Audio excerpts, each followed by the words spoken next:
बिस्मिल्लाहिर्रहमानिर्रहीम। अच्छा जी बच्चों, अब जो हम लोग अपना नेक्स्ट एमसीक्यू एक डिस्कस करने जा रहे हैं, ये ना सैटेलाइट्स के हवाले से है, काफ़ी इंपॉर्टेंट ना मतलब एमसीक्यू। देखें, सबसे पहले मैं ई कैट के पास पेपर की एक स्टेटमेंट लिखने लगा हूं, आपके सामने लिखें जी। Assume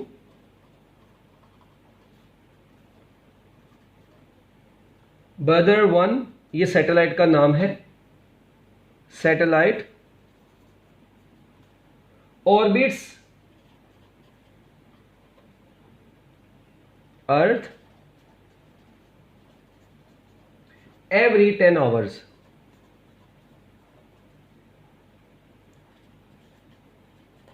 After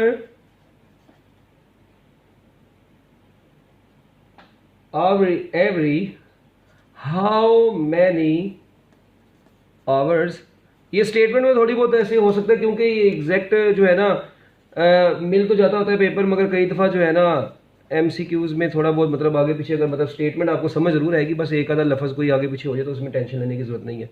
orbit the earth if its orbital radius is twice than radius of other one.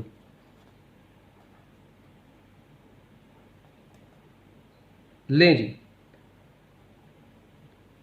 बस ये क्लास मतलब अभी 5-10 मिनट तक ख़त्म हो जाएगी आज की। 20√2 आवर्स, 10√2 आवर्स,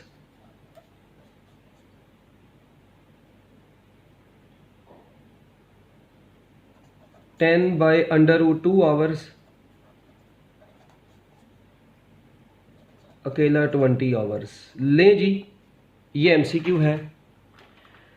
कहता है जी, एज्यूम करते हैं कि वदर वन सैटेलाइट है वो ऑर्बिट कर रहा है अर्थ के गिर्द हर 10 घंटे में, मतलब अपना एक गिरा पूरा कर रहा है। आफ्टर हाउ मैनी आवर्स, कहता है बताएं कितने घंटे के बाद बदर टू जो है वो अपना ऑर्बिट कंप्लीट करेगा, अगर रेडियस इसका जो है वो बदर वन से क्या है, डबल है।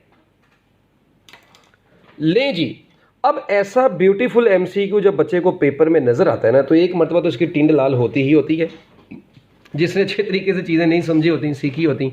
देखें, इसमें चक्कर कुछ यूं है कि हमारे पास ना दो फार्मूलाज हैं बेसिकली ना इसको डील करने के लिए। अब एक आप लोग ना वो टाइम पीरियड की बात हो रही है ना, अच्छा फ्रीक्वेंसी का फार्मूला पढ़ते थे, 1/, क्या था वो यार, 1/2 पाई अंडर रूट G/R।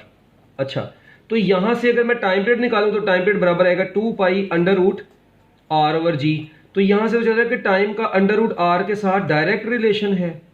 अच्छा, एक फार्मूला ये है। दूसरा, R is equal to GM/T² / 4 pi की होल पावर 1/3।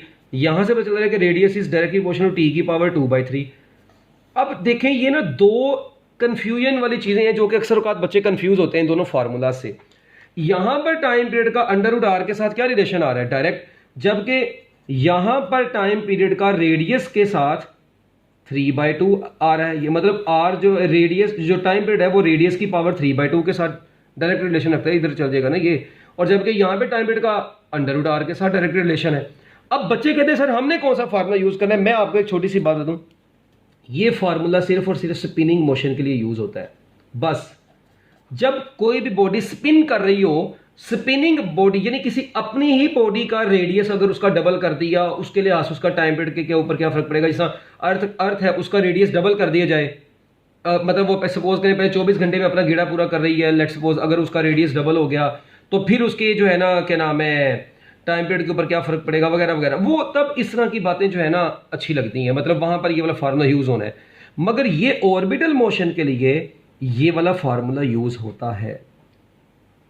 जब ऑर्बिट्स की बात हो रही होगी तो हम ये वाला टाइम पीरियड का फार्मूला यूज करेंगे। अब मुझे ये बताएं, अब बेसिकली उसने कहा है जी कि आपके पास जो T1 है, अब क्वेश्चन की स्टेटमेंट में T1 आपको दे दिया गया है 10 आवर्स, और बदर टू जो है जी उसका यानी R2 जो है वो कितना है जी, 2 टाइम्स R1 है, उसका रेडियस जो है वो डबल है पहले से। ये दो बातें उसने आपको क्वेश्चन के अंदर बोल दी हैं, ठीक है। अच्छा अब देखें, हम लोग दोनों फार्मूला से आंसर निकालते हैं। मैं आपको दोनों से निकाल के दिखाऊंगा, देखेंगे फिर कि कौन सा सही है कौन सा नहीं। Time period is directly proportional to under root R. तो ये देखें T1 ओवर T2 किसके बराबर आएगा, ये under root R2 over R1 के बराबर आ जाएगा। अब R2 कितना है, उसने खुद बोल दिया वो 2 टाइम्स R1 है और नीचे ऑलरेडी R1 है, तो ये कट गया। तो T2 जो है, अच्छा ये T1 ओवर T2 है, तो यहां ये T2 ओवर T1 आएगा, sorry T2 over T1 is equal to R2 over R1। तो R2 मैंने बोल दिया 2R1, तो ये T2 बराबर आ गया, T1 इधर आ गया और ये बच गया अंडर रूट 2। और T1 कितना है आपके पास पहले 10, तो आपका आंसर आ गया 10 अंडर रूट 2 आवर्स। कितना आंसर आ गया, 10 अंडर रूट 2 आवर्स। अब देखें ऑप्शन में ये 10 अंडर रूट 2 है कहीं पर, ये है मगर ये आंसर नहीं है, इसका रोला ये है। अब इसका आंसर क्या होना है भला, अब इसके आंसर में हमने क्या काम करना है, हम यहां पर क्या कहेंगे कि T1 ओवर T2, अब देखते हैं हम तो ऑर्बिटल चीज को डील कर रहे हैं, तो T1 over T2 is equal to R2 over R1 की होल पावर 3/2। अब इसको सोल्व कैसे करना है आगे, अब देखें R2 कितना है, उसने खुद आपको बोल दिया है यार, ये T2 ऊपर आना था, T1 नीचे आना था। अच्छा अब T2 बराबर आएगा T1, R2 कितना है 2R1 over R1 whole power 3/2 वैसे ही, तो ये R1 से कट गया, तो T2 किसके बराबर आया बच्चों, T2 बराबर आ गया जी T1 इंटू 2 की पावर 3/2। ये आपके पास T2 आ गया जी T1 और साथ में क्या आ गया 2 की पावर 3/2। इसको नोट कर ले ताकि मैं आगे अगले पेज पर चलूं। T2 बाई T1 का रिलेशन ऐसे है, देखें T का, ये मैं आपको ये भी बता देता हूं कि ये रिलेशन आता कैसे है। देखें T is directly proportional to R की पावर 3/2, ये है ना। अच्छा मैं ऐसे लिख सकता हूं T1 is equal to constant R1 की पावर 3/2। T2 के बारे में क्या लिखूंगा, कॉन्स्टेंट R2 की पावर 3/2। तो जब मैं इन दोनों को डिवाइड कर दूंगा तो T1 ओवर T2 किसके बराबर आ जाएगा, K तो K से कट जाएगा, R1 ओवर R2 की होल पावर 3/2 आ जाएगी। या अगर मैं T2 ओवर T1 लिखूंगा तो T2 ओवर T1 किसके बराबर होगा, R2 ओवर R1 की होल पावर 3/2 होगी। ये रेशो वाली जो चीजें होती हैं ये आप लोगों को तो ऑलरेडी बचपन में ही आपके टीचर्स ने सिखा दी होती हैं, तो ये रेशो वाली चीजों का आपको पता होना चाहिए। भाई तलाल समझ आ गई अब आपको, ओ सोने ओ समझ आई, हाँ चीता छा गया। अब इधर देखें जरा, इधर देखें क्वेश्चन में पीछे हमारे पास आंसर है जी T2 इज इक्वल टू, कितना आंसर है, T2 is equal to T1 into 2 की पावर 3/2 ये आया था।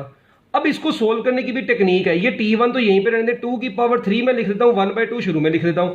अब T1 कितना है 10, 2 की पावर 3 कितना होता है 8, 8 की पावर 1/2 आ गई, 8 की पावर 1/2 यानी ये बन गया 10 अंडर रूट 8।